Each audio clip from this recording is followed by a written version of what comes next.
Morning Internet and urban hikers everywhere. This morning we're taking a walk from the Bukit Nanas area in Kuala Lumpur down to KL Sentral. It's about 9 to 10 kilometers and we're going to look at some interesting places along the way.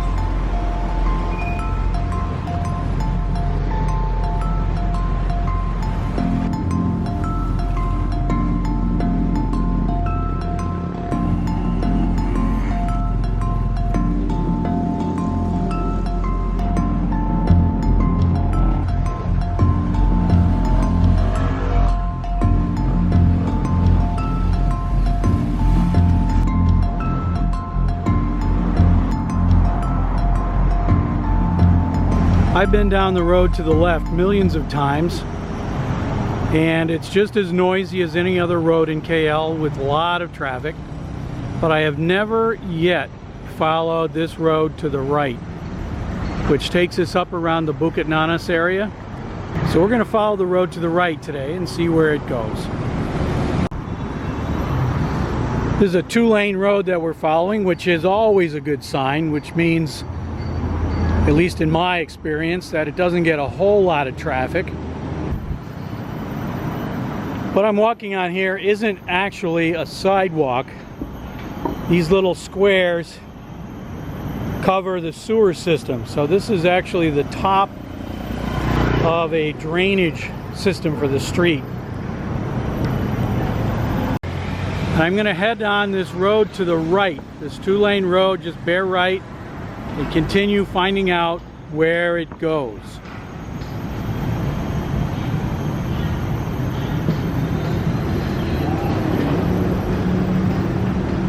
Well, we've come upon a school here.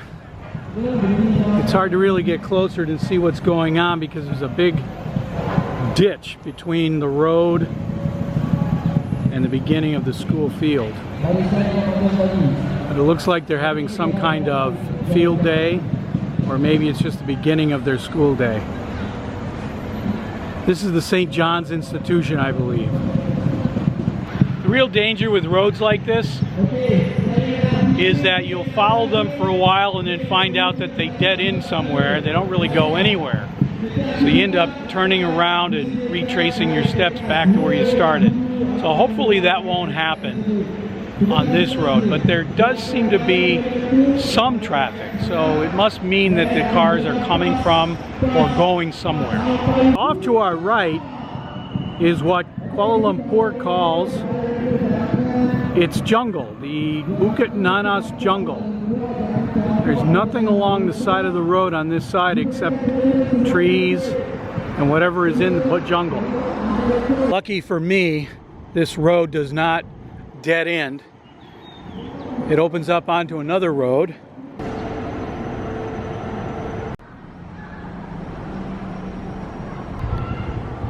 Instead of following this road down to Masjid Jamek, I found what looks like a sidewalk that might take us in the same direction. Now, a walkway like this is not unusual in KL, and it's a covered walkway, so it means that somebody was serious about building it.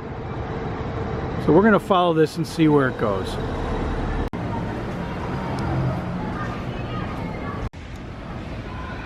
If you're young enough to remember the Tarzan movies, Tarzan was always swinging around the jungle on vines, which is exactly what we've got here. Now, I'm not a big vine swinger myself. I tried it once and don't like it. But one of my colleagues, you might know Bella. Bella loves swinging on vines, and maybe one day we'll get her down here and she can swing on these.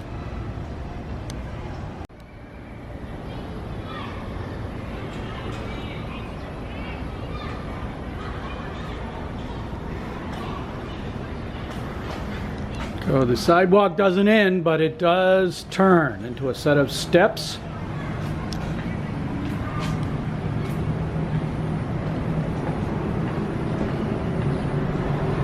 Which surprisingly seem to be even. Whoever built these steps was probably from outside the country, since I have yet to run into a set of steps in Malaysia that are evenly spaced apart. Okay, we're on a walkway now, and this walkway, it leads out to another road, which, if I'm right, is Jalan Ampang.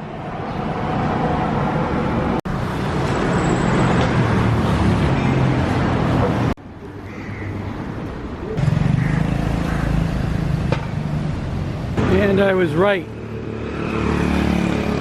Down this road is the Masjid Jamek, or the Jamek Mosque, and it's also the Masjid Jamek LRT station. We're going to stop for breakfast though before we get there. We've stopped for breakfast before we continue the walk down to KL Sentral. This is roti telur. It's just a piece of fried bread, and there's an egg inside of it. And to eat it, you dip it in these sauces. These are different kinds of curry and sambal. Sambal is like chili sauce or salsa, except it's obviously a Malaysian version. That's pretty good. It fills you up. Since it's fried, there's a little bit of fat. Keeps you from getting hungry during the morning.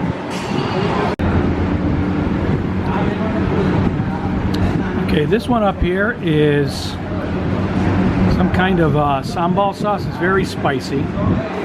This one over here is dal. It's not very spicy at all. And this one over here is a curry, which is a spicy tasting sauce. This is how you eat it. You just take the bread, dip it, and eat. Okay, you saw that they gave me a fork and spoon to eat with. But normally when you eat roti, it's done with your fingers. I sometimes use the fork and spoon because the roti is just off the grill and it's way too hot to actually eat with your fingers. But normally it's a finger food.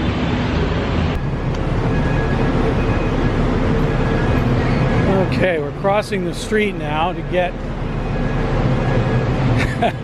well, we're crossing the street to get to the other side. Who would have guessed, right? Nasi lemak is a traditional food in Malaysia. It's a little bit of white rice with a special coconut, cooked in coconut milk, with sambal, anchovies, peanuts, and a cucumber. Selamat pagi!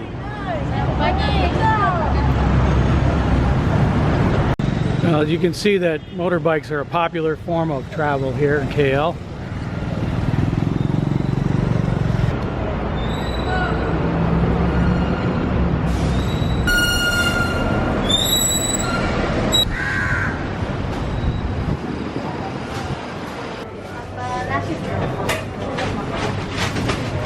This is how they make roti.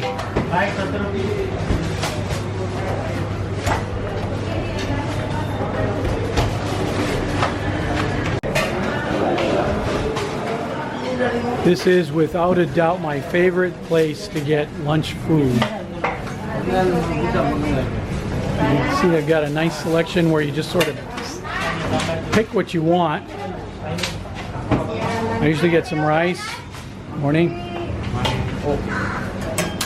noodles, and that's what a piece of roti or roti telur looks like when it's almost done cooking.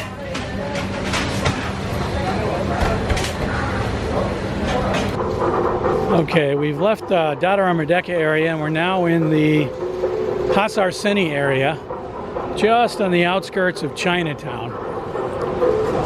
This is a big tourist area with those stalls selling all kinds of things.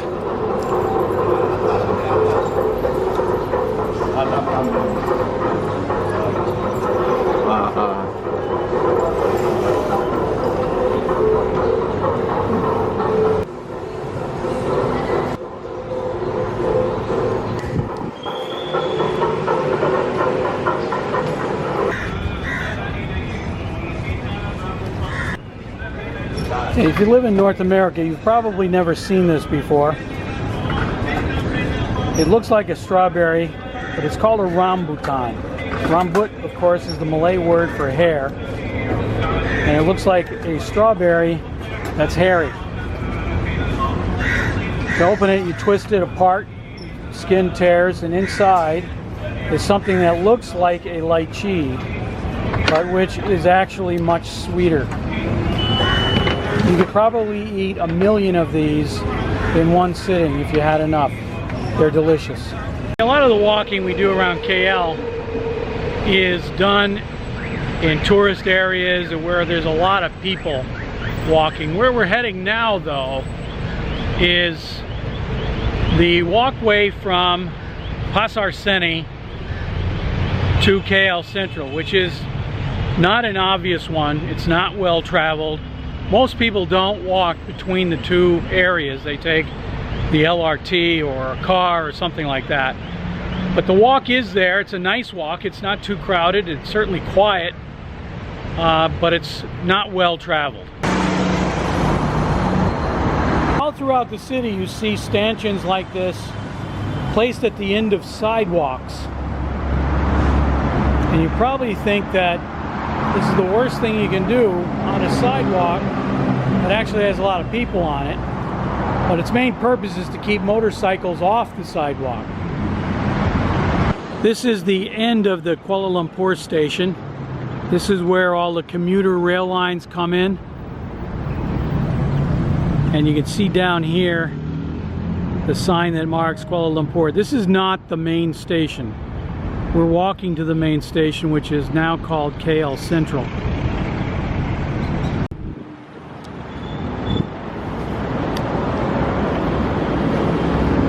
We are now coming up on the secret to getting from Pasar Seni to KL Sentral.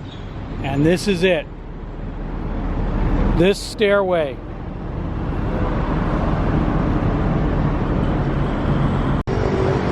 Once you come down this stairway, you cross the street and continue on, and in about 1 kilometer you're going to run right into KL Sentral.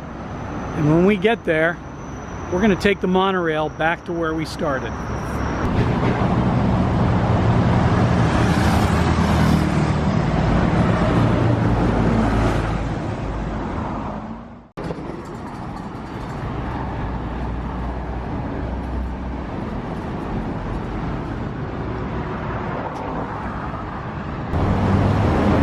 The Hotel Prescott is right down the street from KL Sentral. I've stayed here before. I enjoyed it. If you're ever in KL and you need a hotel, this is very convenient. According to my phone, it's 30 degrees right now.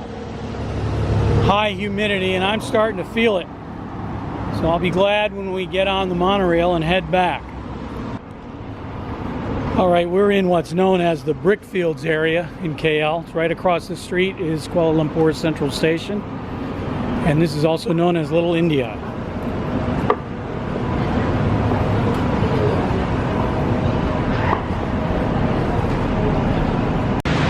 That's it for our walk to KL Sentral. We've reached our destination now, and we're about to get on the monorail and head back where we started.